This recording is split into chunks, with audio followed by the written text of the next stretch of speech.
Mornington Peninsula is the ultimate all-year-round playground for Victorians, and when you're surrounded by Port Phillip Bay, Western Port Bay and Bass Strait, you're guaranteed that everything in between is something special. And if you want to see the best of it, you'll have to get on your bike. Today I'm hooking up with Kerry Schultz from Vinetours to sample the very best of the peninsula. Customised tours start with a bus pickup in Melbourne and then take the 1 hour trip to Arthur's Seat. From here you start your journey 1,000 feet above sea level and then you're set to go anywhere on the peninsula. Our first stop, Main Ridge Dairy, a farmhouse cheese factory and goat dairy, famous for their handmade cheeses. You can tell I'm going to like this tour already. Oh, very much so. That's why we picked you.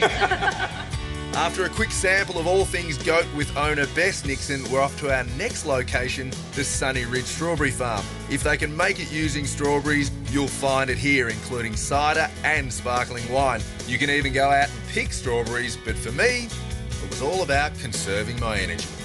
Now this is amazing. Well, don't you worry, you'll have time to work it off next. Guilt-free, love it. And once you've loaded up on strawberries, there's plenty of fuel in the tank to move on to the serious stuff. All right, Kerry, quit your stalling. This is the peninsula. There's got to be a winery somewhere. But quit your whinging, Glenn. We'll get there.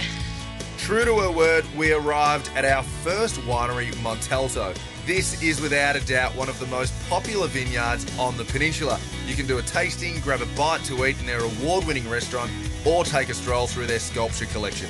Either way, there's plenty to cheers about. Cheers. Cheers. From Montalto, it's a very short ride next door to Tux Ridge, another one of the peninsula's best wineries, where all you need to do is sit back and enjoy the view.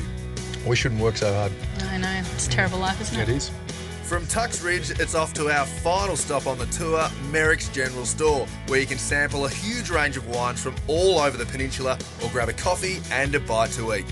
Kerry, thanks for a fantastic day. I've had a lot of fun. I'm glad you had a wonderful time. I did, but work isn't over for me. You can relax, but I've got one more place to show the people at home because this is the Mornington Peninsula and the fun never stops. Get your eyes off my cake.